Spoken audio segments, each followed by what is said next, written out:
பிரியமானவர்களே, இன்றைய இந்த புதிய நாளிலே பொதுக்காலத்தின் முதலாம் வாரம் திங்கட்கிழமையிலே நாங்கள் காலடி எடுத்துக்கொள்கின்றோம். இந்த புதிய நாளிலே ஆண்டவர் எங்களை கரம் பிடித்து நடத்த வேண்டும் என்று சொல்லி மன்றாடுவோம். இந்த நாள் முழுவதும் எங்களோடு பயணித்து நாங்கள் சந்திக்கின்ற நபர்கள் செய்கின்ற செயல்பாடுகள் அனைவரையும் ஆசீர்வதிக்க வேண்டும் என்று சொல்லி மன்றாடுவோம். இன்னும் இந்த நாள் முழுவதும் எங்கள் ஒவ்வொருவரையும் பாதுகாத்து வழி நடத்த வேண்டும் என்று சொல்லி மன்றாடுவோம். இன்னும் அவருடைய பிரசன்னம் எங்களோடு இந்த நாளிலே வளர்ந்திருக்க வேண்டும் என்று சொல்லி மன்றாடுவோம். இன்றைக்கு ஆண்டவர் தருகின்ற செய்திக்கு அனைவரும் உருக்கமாக பங்கெடுப்போமாக. மார்க்கு நற்செய்தி அதிகாரம் 1 வசனங்கள் 14-20 முடிய. அக்காலத்தில் யோவான் கைது செய்யப்பட்டவன் கடவுளின் நற்செய்தியை பறைசாற்றிக் கொண்டே இயேசு கலிலேயாவுக்கு வந்தார். காலம் நிறைவேறிவிட்டது, இறையாட்சி நெருங்கி வந்து விட்டது, மனம் மாறி நற்செய்தியை நம்புங்கள் என்று அவர் கூறினார். அவர் கலிலேயா கடலோரமாய் சென்றபோது சீமோனையும் அவர் சகோதரரான அந்திரேயாவையும் கண்டார். மீனவர்களான அவர்கள் கடலில் வலை வீசிக் கொண்டிருந்தார்கள். இயேசு அவர்களை பார்த்து, என் பின்னே வாருங்கள், நான் உங்களை மனிதரை பிடிப்பவராக்குவேன் என்றார். உடனே அவர்கள் வலைகளை விட்டு அவரை பின்பற்றினார்கள்.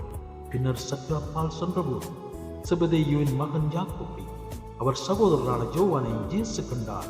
அவர்கள் படகில் வலைகளை பழுது பார்த்துக் கொண்டிருந்தார்கள். உடனே இயேசு அவர்களை அழைத்தார். அவர்களும் தங்கள் தந்தை செபதேயுவை கூலியாளர்களோடு படகில் விட்டு அவர் பின் சென்றார்கள். இது வாழ்வு தரும் கிறிஸ்து நற்செய்தி. பிரியமானவர்களே, இன்றைய நாளிலே ஆண்டவர் உங்களுக்கு நற்செய்தியினூடாக தருகின்ற செய்தியை நாங்கள் கற்போம். மனங்களை படித்தால் மனிதரை பிடிப்போம். இயேசு அழைத்ததும் அந்த மீனவர்கள் அவரை ஏன் பின்பற்றினார்கள்? மனிதரை பிடிப்பவர் என்ற சொற்கள் அவர்களை ஊடுருவியிருக்க வேண்டும். முழுக்க மனித மாண்பு சிந்தனையோடு, மனித இனத்தின் மீது கொண்ட அக்கறையோடு வாழும் வாழ்வையே மனிதரை பிடிப்பவர் என்று இயேசு சொன்னாரும். ஒருவேளை மனிதர் தாங்கள் யார் என்பதை மறந்து வரும் தொழில் செய்யும் கருவிகளாக, வசூல் செய்யும் சுங்கங்களாக, சடங்கு நிறைவேற்றும் ஜடங்களாக, மொத்தத்தில் தன்னுணர்வற்று வாழ்வில் பிடிப்பில்லாதவர்களாக இருக்கும் அவல நிலை அறிந்து இயேசு மனிதரை பிடிப்பவர் என்று சொன்னார். இந்த ஆச்சரியங்களும் கேள்விகளும் உண்மையானால் இயேசு மனிதத்தை அடித்தளத்திலிருந்து நேசித்தார் என்பது உண்மை. இன்றும் கூட நிலைமை இதுதான் என்றால், நுகர்வு கலாச்சாரம், பன்னாட்டு மோகம், தாராளமயம் போன்ற மயக்கங்களில் மாண்போடும் மானுடம் மூன்று எழ உங்களை மனிதரை பிடிப்போராக்குவேன் என்ற இயேசுவின் உத்தரவாதம் நிறைந்த குரல் ஒலிப்பதை உங்களால் கேட்க முடிகிறதா? மன்றாடுவோம்.